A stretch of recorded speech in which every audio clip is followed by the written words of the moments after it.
എന്ത് കഷ്ടമായിപ്പോയി. ആ കുടുംബം അനാഥമായിപ്പോയി. എന്ത് കാരണമായാലും പോയവർക്ക് പോയില്ലേ. എന്നാ സാറേ കഷ്ടമായിപ്പോയില്ലേ. ഞങ്ങൾ അങ്ങോട്ട് ഇറങ്ങുകയാണ്, അത്യാവശ്യമുണ്ട്. ശരി സാറേ, ഓക്കെ. എടാ ഇവ ഇത് ചെയ്യാൻ പ്രത്യേക കാരണമൊന്നുമില്ലല്ലേ? മരിക്കാൻ ഇപ്പൊ പ്രത്യേകിച്ച് കാരണമൊന്നും വേണ്ടല്ലോ അണ്ണാ. പക്ഷെ എന്നാലും ഇങ്ങേരിത് എന്തിരി ചെയ്തു. പ്രശ്നങ്ങളൊക്കെ ഉണ്ടത്. ഒന്നുമില്ലാതെ ഒരുത്തനും അങ്ങനെയൊന്നും ചെയ്യില്ലല്ലോ. അളേ നിന്റെ അടുത്ത് പോകുമ്പോൾ പറഞ്ഞ അളിയാ, നീ അതിൽ തലേദിവസം കൂടെ ഉണ്ടായിരുന്നില്ലേ? എല്ലാം പറഞ്ഞോ? മരിക്കുന്നതിൻ്റെ തലേദിവസം കടപ്പുറത്ത് വെച്ച് ഒരുപാട് നേരം സംസാരിച്ചു. പക്ഷെ എങ്കിലും അവൻ ഇങ്ങനെ ചെയ്യുമെന്ന് വിചാരിച്ചില്ലേ.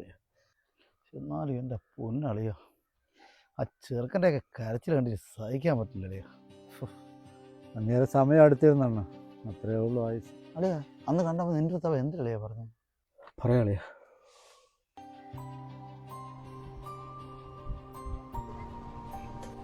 ഇവിടെ മിഥുനേ, നിനക്ക് എന്താ പറ്റിയത്?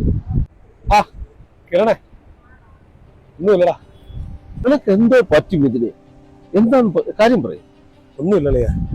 അങ്ങനെ അല്ലല്ലോ, സാധാരണ നീ ഗൾഫിൽ നിന്ന് വന്നാൽ ഇങ്ങനെ അല്ല. നീ എന്തോ ട്രാപ്പിൽ പെട്ടിട്ടുണ്ടെന്ന് തോന്നുന്നു. നീ എന്നോട് തുറന്നു പറയും. ശരിയാണ് അളിയാ, ഞാൻ ഒരു ട്രാപ്പിൽ പെട്ടു. ഞാൻ ഗൾഫിൽ നിന്ന് കഷ്ടപ്പെട്ടുണ്ടാക്കിയ ക്യാഷൊക്കെ നഷ്ടമായി അളിയാ. നിന്റെ കാശ് ആരെങ്കിലും പറ്റിച്ചോ? നീ വല്ല ഹണി ട്രാപ്പിലും പെട്ടോ?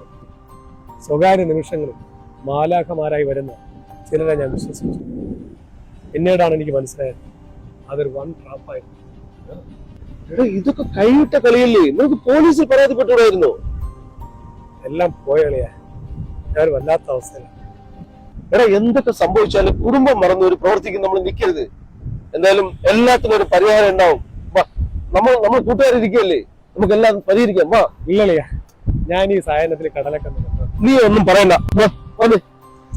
അപ്പൊ അണ്ണനോട് മിഥുനണ്ണൻ ഒരു സൂചന തന്നിരുന്നു അല്ലേ? അവൻ ആത്മഹത്യ ചെയ്യുമെന്ന് ഞാൻ വിചാരിച്ചില്ല. ഇപ്പഴേ അസ്ഥി ഒഴുക്കുന്നു. അപ്പൊ ഇനി മിഥുനണ്ണൻ ഇല്ല അല്ലേ അണ്ണ? അച്ഛന്റെ അസ്ഥിയാണ്.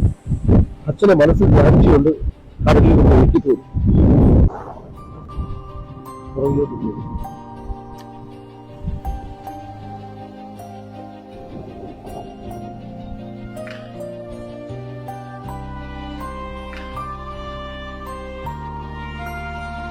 എനിക്കിനി എന്റെ അച്ഛനെ കാണാൻ പറ്റില്ലല്ലേ മാമ? ആലോചിക്കണ്ട, അബദ്ധത്തിനും ചാടില്ല. ആത്മഹത്യ ഒന്നിനും ഒരു പരിഹാരം. ദൈവം നമുക്കൊരു സമയത്ത്, ആ സമയത്ത് മാത്രമേ നമുക്ക്